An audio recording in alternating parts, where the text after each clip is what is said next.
Petra is not only one of the most stunning places to visit in the Middle East, it's not only one of the high points of the Exodus experience pilgrimage, it's also an important place to learn about the ancient world, about how various civilizations mixed, met, married, and produced new cultures as offspring.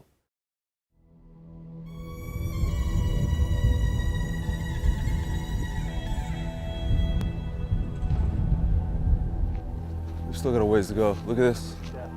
Now look at this one. That's typical classical Greek ornamentation, the triglyphs and the metopes, dental carvings in combinations of three, the horizontal lintels, that's all classic Greek style. And the Nabatean influence is the square capital on the pilasters. What do you see here? Feet Of? the god. No. Camel. That's camel's feet. What about here? Person's foot. Yeah, this is a person, this is a camel driver leading camels. What we see here is the feet of the camel and the outline of his body. You can see somewhat of his hump there and a little bit of his head. Actually, from this perspective, you can see another couple of them very well. This is more of that pressure pipe. What Mike was pointing out is the way in which the ceramic pipe is molded, one to fit into the other.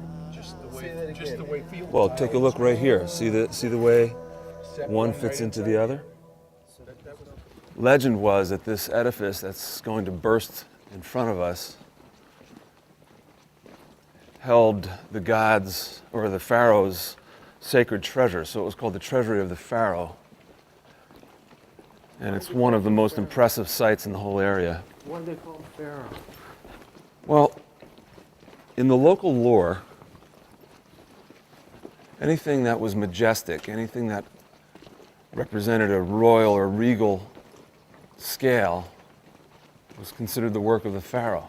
This is probably one of the easiest monuments to date, and most likely dates to the 1st century, probably the time of King Aretas IV, to whom Paul refers in the second letter to the Corinthians. This is almost definitely either a funerary site or a temple of some sort. It's not a commercial district. The commercial district is still further in the outer Sikh.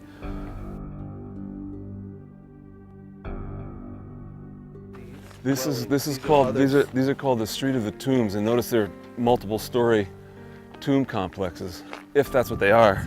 This is a theater. If it had a roof on it, it would be called an Odeon. This would be used for, public events of various kinds. Debates, contests, poetry contests, readings.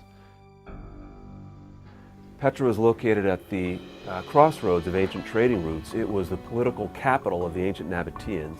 That's why when we go to Petra today, not only are we impressed by the stunning landscape, but we see also a unique blend, a peculiar blend of Hellenistic, Roman, and Nabatean culture. Petra is referenced in the Bible in a number of locations. For one thing, it was populated originally by the ancient Edomites. It was in the territory of Edom, one of the Canaanite tribes mentioned in the Old Testament. The Edomites were dislocated by Nabateans, and they moved westward.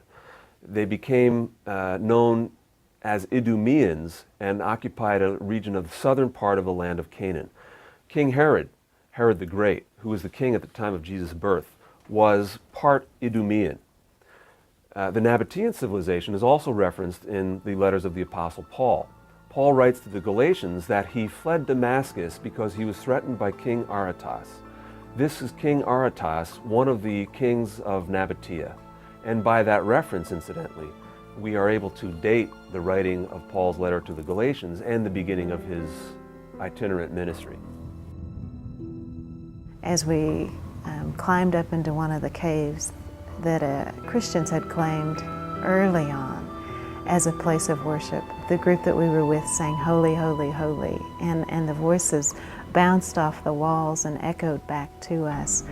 And we became a much bigger choir than the 5 or 6 of us that were there, and it was beautiful.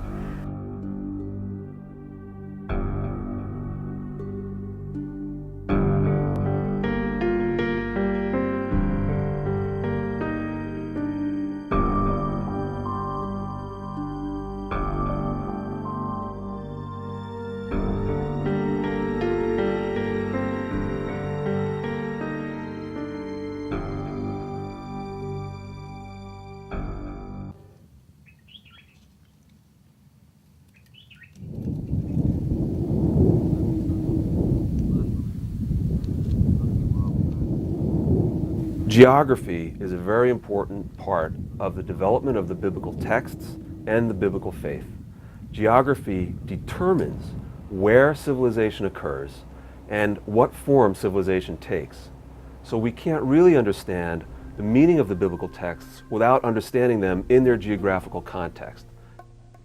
We read frequently stories about tension between two distinct types of groups. Groups that base their livelihood and lifestyle around farming, and groups that have more nomadic, transient lifestyles. In the Bible, we read about a land flowing with milk and honey.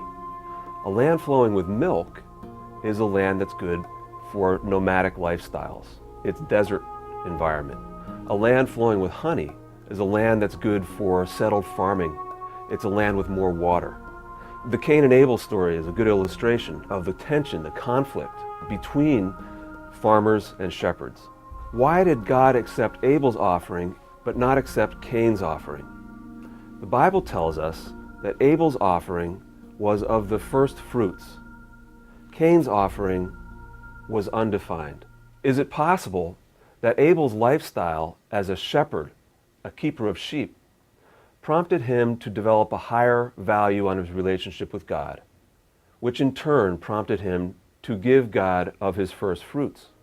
To carry the point a bit further, is it a coincidence that of the 95 or so monastery complexes that have been excavated in Palestine, almost 80% of them occur in desert environments? I think it's because the early ascetics recognized a relationship between the austerity and the simplicity and the hardship of desert living and the cultivation of their personal spirituality.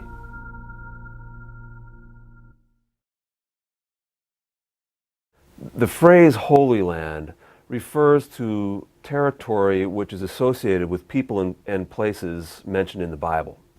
In particular, the Holy Land is usually used to designate the territory, the land where Jesus himself walked. One of the ironies of the expression the Holy Land is that, in fact, none of the books of the Bible were written in the territory that most people associate with the Holy Land. Modern Israel was not a place where any of the books of the Bible, including the books of the Old Testament, were written.